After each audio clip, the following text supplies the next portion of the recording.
What's good, YouTube? Welcome back to Boxing, and let's get right into it. Before we get into it, though, make sure y'all like, comment, subscribe if you fucking with the video. But let's not even waste no time, because this shit right here, bro, this shit right here got me heated. I ain't even gonna, bro. I ain't even... Alright, let's get to it. First of all, the reason that I'm so mad about this is because Lamont Roach, he's not like a Tank, like a Shakur, like a Devin, who done came up the easy way, who done been a blue chip prospect from the start. He came up the hard way. He had to work for everything he got in this sport. He had a tough loss against Jamel Herring, climbed all the way back to being champion, fought on Pro Box TV. His last fight was on Pro Box TV, and now he getting the biggest opportunity of his life. You know how hard he worked for this? And y'all gonna rob? That's crazy. And everybody who, matter of fact, I ain't even finna get into that. That's just crazy. I really feel for him. Like, he won that fight. Clearly, he won that fight. It's without the knockdown.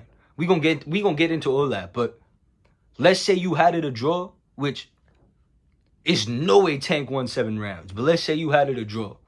He still should have won that fight.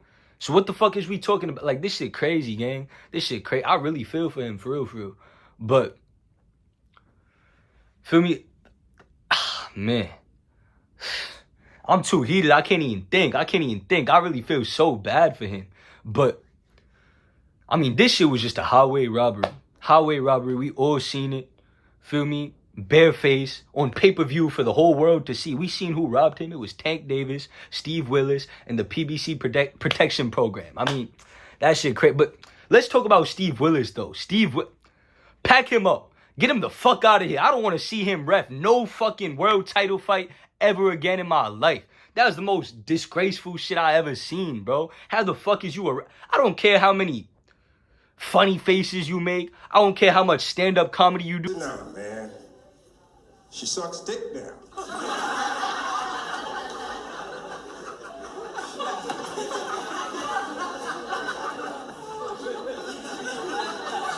Dude, I do not want to see you ref no fucking fight ever again in my life. That shit is outrageous, bro. How you start counting and then... Let's get into all of it for real. Because it's mad different points in this fight that Steve Willis could have taken points away. First, before we even got to the knockdown, when they was in the clinch, Tank had him like this. And Lamont's head was right here above his shoulder. Tank purposely shoulder checked him. Clearly intentional. He said, ha, just like that, straight... Bro, that shit hit him on the chin like an uppercut. Now, imagine if he was to be hurt from that punch and get knocked out right after. Steve Willis ain't even do nothing. Matter of fact, I'm going to roll the clip right now. I'm going to edit the clip right in here. Right after Tank did that, Lamont hit him back with a punch, mind you, not with a shoulder. But it was in the clinch, and obviously he had already told him to break. And Steve Willis get on Lamont ass. He start warning Lamont when he was just retaliating for what Tank just did. So I ain't even trying to hear none of that. Feel me? And some of y'all gonna say, oh, that could have been a warning, this, that. No, a warning is for accidental fouls, not for intentional fouls. You never... If I sit here and... Matter of fact, perfect example is... Alright, I guess that's not a perfect example because he did get warned before that. But a better example is just, look, if I was to come here and just headbutt you in the middle of the fight, I'm sure you could find times that this has happened on purpose, just obviously intentionally headbutt you. You don't need to warn me for that. You just going to take a point off because I just try to headbutt you. Now, if I'm just coming in with my head, no diddy, and it's not on purpose, but I'm closing the distance with my head over my front foot, and it's just an accidental clash of heads, I could get warned for that maybe 3-4 times because it's accidental. That's the most important thing right there. That was completely intentional. That should have been a point right there, but instead that he was warning Lamont. That right there showed me already whose side he was on. And we know boxing is a corrupt sport, but that's the definition right there of A-side privileges. Feel me? I mean, clear as day. But then we get to the knockdown, right? Now, even with the knockdown, right? It's so much shit there. But first of all, he got hit with a punch right before. So you can't take a knee after you get hit with a punch. Matter of fact, Tank know that better than anyone, because the same exact shit happened with him and Ryan Garcia. He hit him with a punch. He took a few steps back and then took a knee. Now he could say, oh, I just took a knee for something. No, bro, you can't say that, bro. If you take a knee after a punch, you took a knee. Matter of fact, even if you got something in your eye, because some people gonna say, oh, he got something in his eye. That's a thing you could do in the amateur. Bro, I don't care if you got something in your eye, even if it wasn't from a punch. But let's talk about that too, because it was from a punch. If you go back and you slow down the replay, you see that he hit him with the jab, and his braid went into his eye after he got punched. Now you could say, oh, it's because of his braid, but his braid would have never went into his eye if he ain't get punched. What type of shit is that, bro? And then, perfect example, the Tim Tszyu versus Fondora fight. He had blood leaking in his eye the whole fight, and that blood wasn't from a punch. That blood was from a head clash.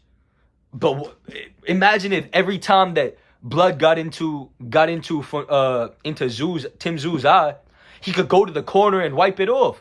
What the fuck? That's not what we doing, bro. That's not boxing, bro. That's not boxing, bro. Like, this shit is crazy, because I'm really a boxing fan. That's why I'm mad, because this shit make the sport look bad, bro.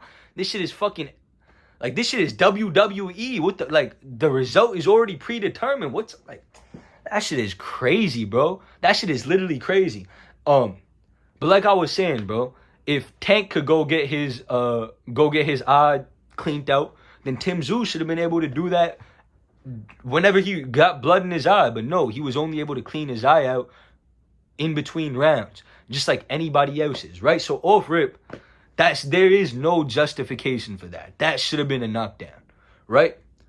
But even if somehow, somewhere you don't call it a knockdown, how the fuck is you just gonna allow them to come up onto the apron and work on him in the middle of a round? His corner, I'm saying. That you can't do. You're not allowed to work on a fighter in the middle of a round. The only time that's allowed is if, for example, the mouthpiece gets knocked out and the ref has to go to the corner and tell them to do it and call time. That's the other thing, right? Tank literally admitted he couldn't see and he was scared to get knocked out. Now, if you guys not going to call it a knockdown, then you got to think about the fact that if it wasn't a knockdown, why was Tank allowed to basically just get a timeout? The only people who could get a timeout, who could call a timeout in boxing, is the referee. Now that he called the timeout, not only did you rob him of the knockdown, since it's not a knockdown, you robbed him of the opportunity to knock him out right in that moment, because he could have took advantage of the fact that he can't see nothing. That's not out in a fight. Matter of fact, I seen Chris Algieri talking about it in a video I just watched. His fight against Ruslan Provatnikov. Whenever he took a knee, it was because he couldn't see because of his eye, but he didn't get hit with a punch right then. He just couldn't see nothing, and he knew it was going to be counted as a knockdown, but he took a knee because he would rather take a knockdown than getting knocked out. It's a decision you make as a fighter, because you know that you're vulnerable when you can't see and you can't protect yourself at all times. That's the other thing, right? Now, it could have been a DQ for working on for having them work on him during the apron, but also it could have been a DQ for him turning around and running away. Like I said, you got to protect yourself at all times. You can't just turn your back on your opponent. That's outrageous, bro. That's crazy work, gang. That's crazy work, bro. I ain't even, like, this shit is almost funny because it's so obvious how corrupted. Look, one thing I'm going to say about Steve Willis, I don't ever want to see him again, but we don't even ever need to see him again. He obviously got paid good that night. You feel me? He obviously got paid. Matter of fact, I ain't even going to say that, because I seen a video of somebody ran up on him at his day job, whatever he was doing, and they asked him about the knockdown.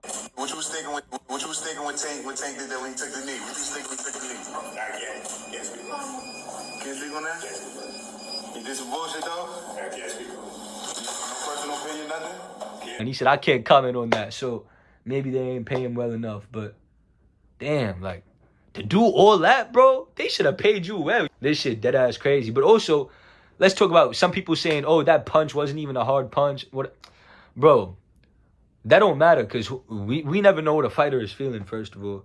But second of all, you don't need to land a punch. If you choose to just take a knee, it don't have to be because a punch was landed. It could be because you just can't keep up with the pace of the fight. You need a break. And you take a knee, but that's gonna count as a knockdown because you just can't call a timeout. And like what?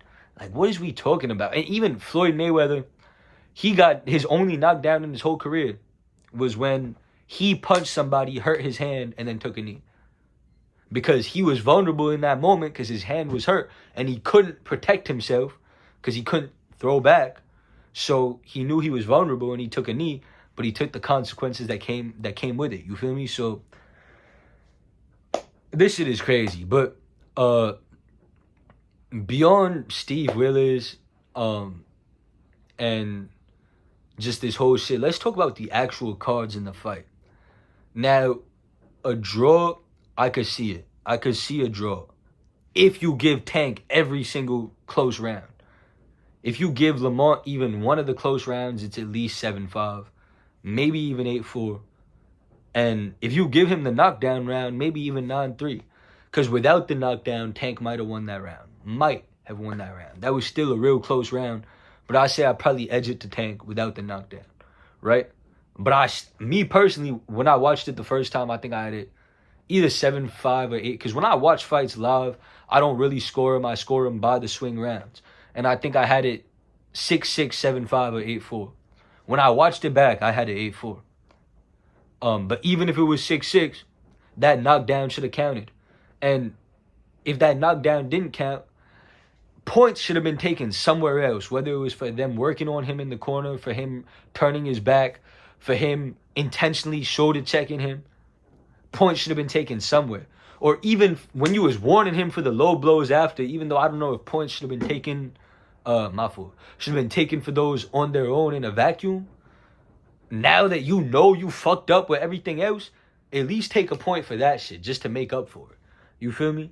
But nah, you had 4 opportunities and you ain't take a point at one single opportunity. That shit crazy, bro. But I already told you guys how I think that this fight should have been scored.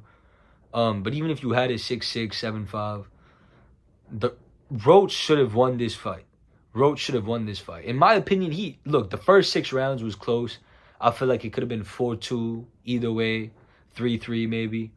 But after that, Roach won the 7th round. He won the 8th round. He won the 10th round. He won the 11th round. And he won the 12th round. And he should have won the 9th round because of the knockdown. So you're not going to tell me Roach didn't win this fight. And if we're going to talk about it the way that a lot of casuals talk about it too, which is just, oh, who is hurt? Who is hurt in this fight? Roach was not hurt once. Tank was hurt 2, maybe even 3 times. So what is we talking, like, what is we doing, bro? Like, this shit is crazy, bro. But, look, the other thing I want to talk about is, I already know, because of how heated I am about this shit, it's going to be mad people in the comments, Tank fans, saying that I'm a hater. Look, I'm going to get this out the way. I'm not a Tank hater. I'm actually a fan of Tank as a fighter. As a fighter, let me make that clear. As a fighter, I'm a fan of Tank. I love watching Tank fight. He's super entertaining, super skillful, and he gets knockouts. Who don't like to see knockouts? You feel me? I like watching Tank fight, for real, for real. He's one of the most talented fighters in the sport right now, today. Feel me? I'm not no hater. I could say that without any reservations, anything like that. You feel me? I'm a fan of Tank as a fighter. But as a person, though, it's certain things about this situation and it's really showing. It's really showing. And I'm just really not a fan of how he carried himself outside the ring. And this part of the video, this for all the Tank fans, because you guys are the same ones who is making these conspiracy theories that, oh, they planned this out and he was just trying to put his bro on and this. Get the fuck out of here with that bullshit, first of all. But second of all, let's say that That's what you really think, right? After the fight in the ring, they asked him, was you surprised that Roach was able to make it this close? My fault, yeah, my phone had died. But yeah, we just gonna pick up where we was at. Feel me? Like I was saying, they had asked him, was you surprised that Roach was able to make it this close? And his response, that'd be the type of shit that just make me not be a fan of him as a person. You feel me? And because what he said was, what he had said. I'm gonna roll the clip, but I feel like I was breaking him down as the round was going on, but he got like he kept coming, so I didn't want to make no mistakes, so I kept it cautious. Did it surprise you how competitive he ultimately was in this fight? Nah, to be honest, I really made it competitive for real. To be honest, essentially he was just saying that he carried him, basically, which. First of all, you lying, bro. You lying, bro. You did not carry this man in a fight that you lost 5 of the last 6 rounds. Let's stop that narrative right now. But the fuck? What you doing again? Yo, my dog bugging out. But look, let's stop that narrative right now. Feel me? But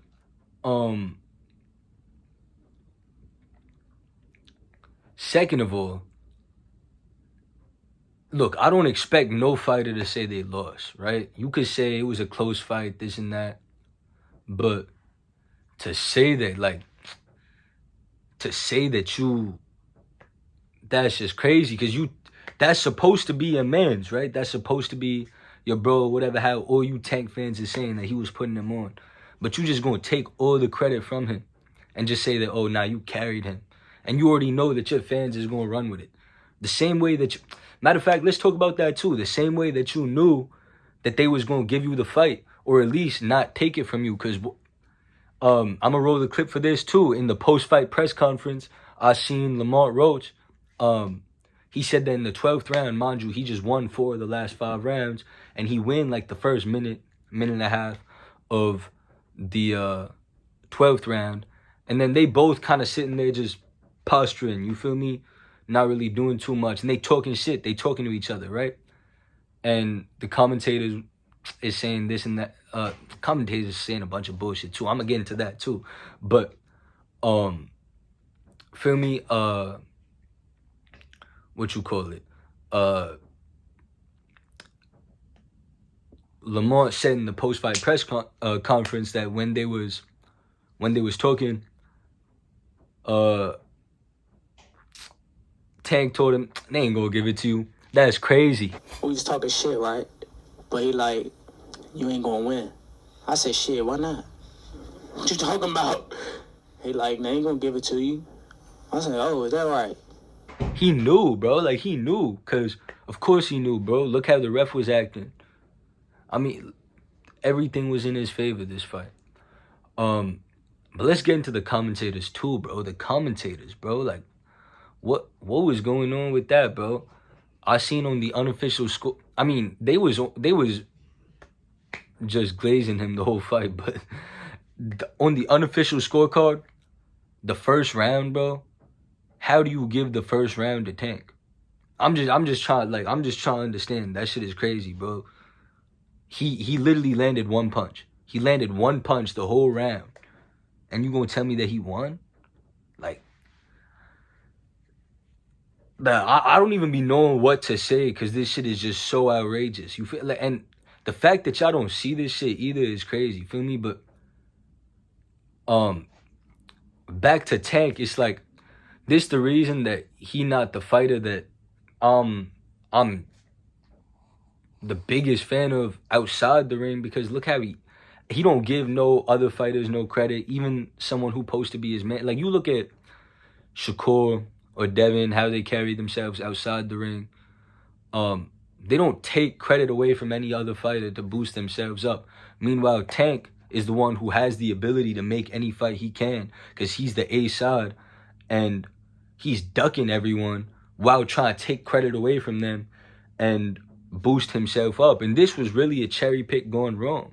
if we being real, because no one on paper thought that this fight was gonna be as close as it was. Now, I'm not gonna lie to you. I said to my brother right before this fight started, because he literally told me, he said, I don't want to watch it. I know this shit gonna be not even close for real.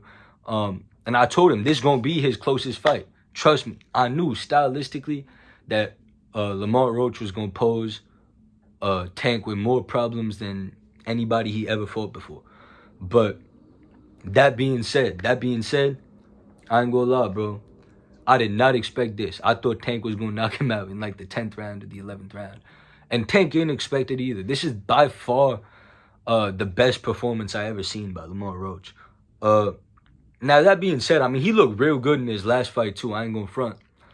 But he just hasn't been fighting the level of competition. I mean, the last real fighter I could think of that was anywhere near this level that he fought was probably Hector Garcia. And he ain't looked too good in that fight, but he's gotten a lot better since then. I gotta give him his credit. You feel me? The way that that's the one thing that Tank didn't do, is give him his credit. And that, I really ain't like that. But I also ain't like, I mean, he deleted the tweet too. But I seen the tweet that he said after the fight that they only took the fight from him. Those are the words he used. They took the fight from him, which is crazy. But okay, if you feel like that, you feel like that. You a fighter. Most fighters are gonna feel like they won, right? But that they only took the fight from him because he took the knee. Now you just delusional, bro. Like you not acknowledging the reality, which is it was 2 scorecards that was a draw. If they take a point away on either of those scorecards, you lose. And if it was a knockdown, it would have been a point taken away on both. Like, what is we even talking about right now? And then it's some of y'all Tank fans who is going to sit here in my comments and tell me that I'm a hater, but you is the same ones who is going to agree with that.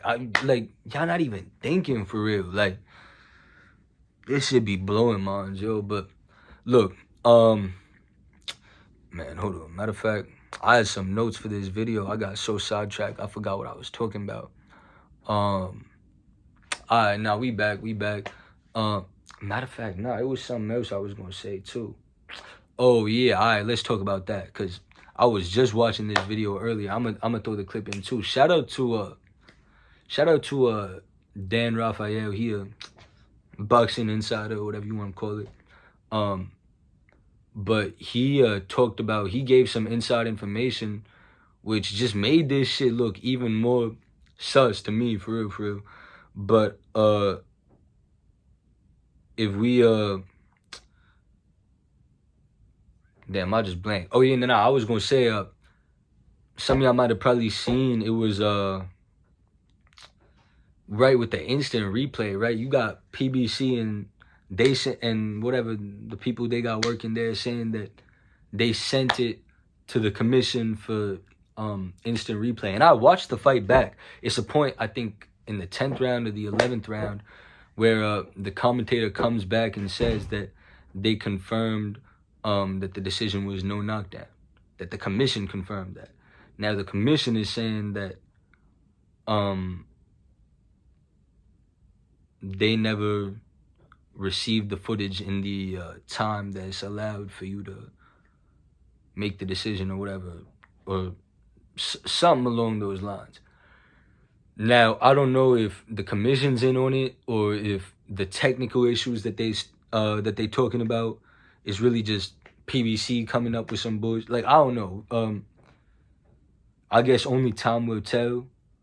But if the commission wasn't in on this, because it's the New York State Commission, make the right call, just like y'all did last year with the Devin Haney Ryan Garcia fight, because that was the right call, 100%. You can't tell me that a man on steroids deserves to win a fight. You cheated.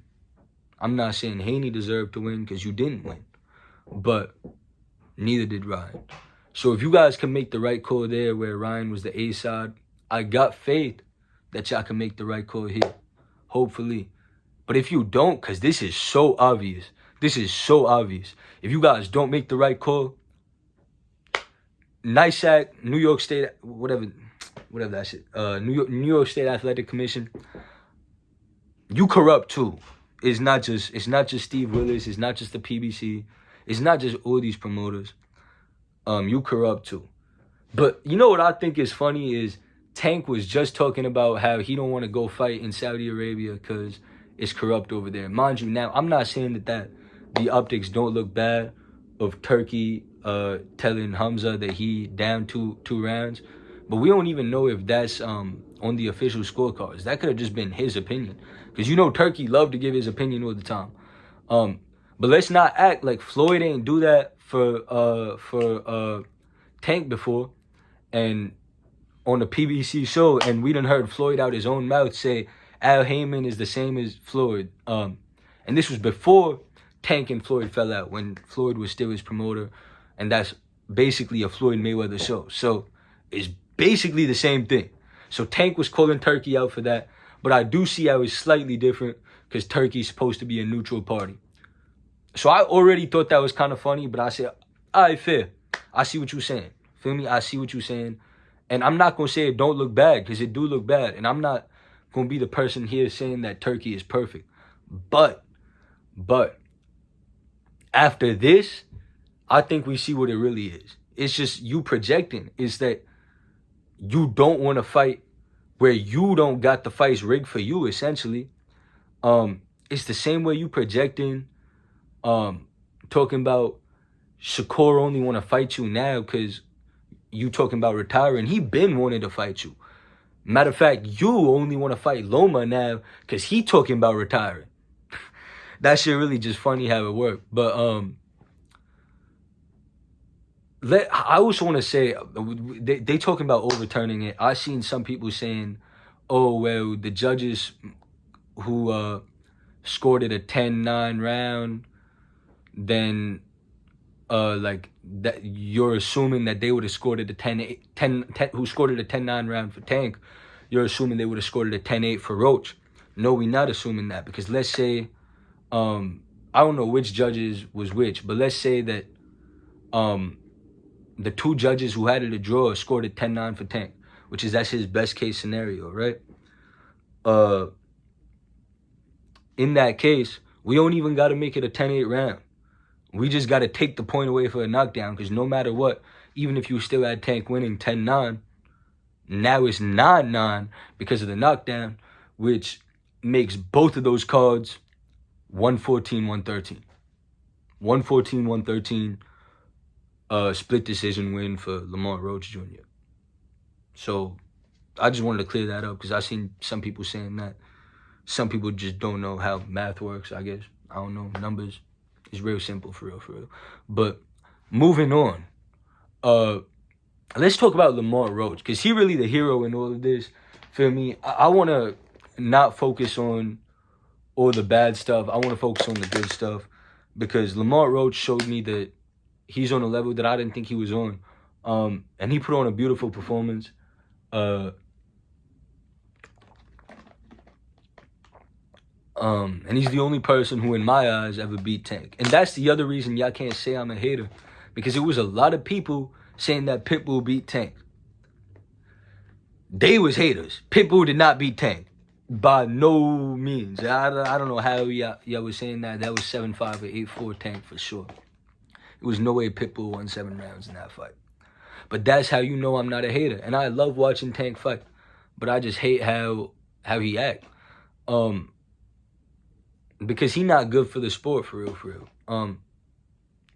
And he say that he want money, but you gonna get paid more money to fight Shakur or Devin or Tio than you gonna get paid to fight Lamont Roach. And you know that, just like everyone else know that. So it's not really about the money. It's about how much money you can make without feeling like you taking a chance to lose. That's what it's about. Because I'm not saying you don't got a chance to win. I think you got a great chance to beat Shakur. I think you got a great chance to beat Devin. Just your gifts alone gives you a great chance to beat anybody, because all it's going to take is that one shot. And let's not act like you don't know how to set it up. You do. But I think Lamont did expose a lot of holes in Tank's game, and credit to him. I feel like man, we all underestimated Lamont Roach. We all underestimated Lamont Roach. But in terms of moving forward for him, obviously, if you could get the rematch, I know that's what you're going to take immediately because it's going to be a huge bag for that. But also, I know the warrior in Lamont Roach is just, he's going to want to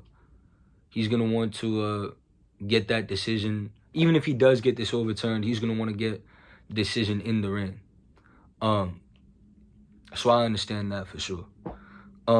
But if you don't get the rematch, it's man, it's a lot of different things you could do. Now I seen some people saying, don't take a hard fight, just take an easy fight, and feel me, so that you don't drop your stock for the Tank rematch. But what I say is go take that Shakur fight. You're gonna get a big bag in Saudi for that fight too. Probably a bigger bag than you got for this fight just now, but not as big as a fight you gonna get for the rematch. But still, go to Saudi, fight. You go to Saudi, fight Shakur. You get a big bag. Feel me? But not only that, right? A lot of people gonna say you gonna be taking a big risk by doing that. But I say no, because if you was to lose to Shakur, think about the pressure that's gonna put on Tank to now beat you. Because some people might say, oh, Tank not going to want to do the rematch after that, or he going to have a reason not to. But if anything, he going to have two choices then. Fight Shakur or fight Lamont.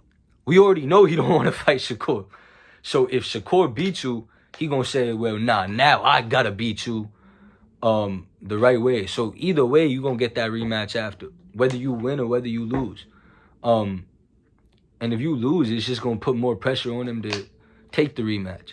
If anything, the only way you don't get the rematch after is if you win so convincingly that he just scared now. But if that's the case, now your bag is just going to be up for every single fight in the future because your stock is just going to go up like crazy. Now, do I think that he's going to win the Shakur fight? No. Styles make fights, and I think that that's a bad style. Lamont is naturally a counterpuncher, and Shakur is not going to give you a lot of opportunities to counterpunch. But I think it'll be a great fight, and I love to see it. And it really should be a unification fight. And hopefully it could be if this decision gets overturned. But man, I know this was a long video, but it's been a lot of different updates on this situation since Saturday.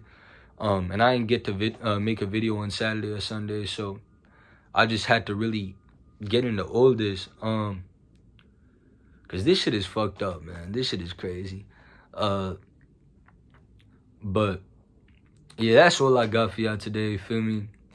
If you guys like this video, like, comment, subscribe. Feel me? This is the most informative, most unbiased boxing channel on YouTube. I promise you. If you come subscribe to this channel, whether it be with the tier list or the rankings, or just my opinion videos, feel me? I really go in depth with everything, and I don't get into none of the politics. I mean, I get into the politics, but I don't play the politics. You feel me? I just call out the bullshit. And it's a lot of bullshit in boxing. So if y'all tired of it just like me, this the place to go. Feel me? To hear just real unfiltered opinions. Because it's even pundits or whatever, analysts, whatever you want to call them, who I respect their opinion a lot, because I do feel like they be keeping it real, but they kind of sugarcoat things to an extent. Feel me? And a lot of people might see this video as me hating, but no, this not me hating. This is just me standing up for the little guy in boxing, Lamont Roach. Because it's too many times we see that the A side just get away with anything. And this is one of the most egregious examples that we ever seen. But it's not the only one. And I just don't want this. I just don't want these things to go unsaid. You feel me? But yeah, I'm out. That's all I got for you. I'm gonna have a video coming soon. I'm gonna have 2 tier list videos coming for 135 and 140 because we had a lot of big fights recently. We had the Keyshawn fight, the Shakur fight, and the Tank fight, all at 135. And then at 140 we had the Catterall Barbosa fight. We had the and then the 2 championship fights, Puello Martin, Russell against Rayo. That was crazy. I ain't gonna lie. I did not expect that fight to go like that. I definitely thought Russell had a chance to win, a good chance to win. I didn't know who I was picking in that fight, but I did not expect that shit to just be a shutout. That was crazy. But we gonna get into all of that. 140 pound and a 130 pound tier list coming soon, and I'm doing the 141 too because Ryan, T.O. Devin, they all about to be out this weight class now. So before they have their first fights out this weight class, let's do a tier list with them still in it. You feel me? Because I can't really do a tier list with them at 47 yet, but we gonna do one at 47. Probably after their fights, because Boots and Stanionis gonna fight too. So after all those fights happen, we gonna probably do a 47 tier list. And I'm probably do a 175 tier list too, because we had the Callum Smith Buatsi fight, we had the Bivol Beterbiev fights obviously, and then we had the Benavidez Morel fight. So I'm gonna probably drop that soon after the 35 and 40 tier list too. But yeah.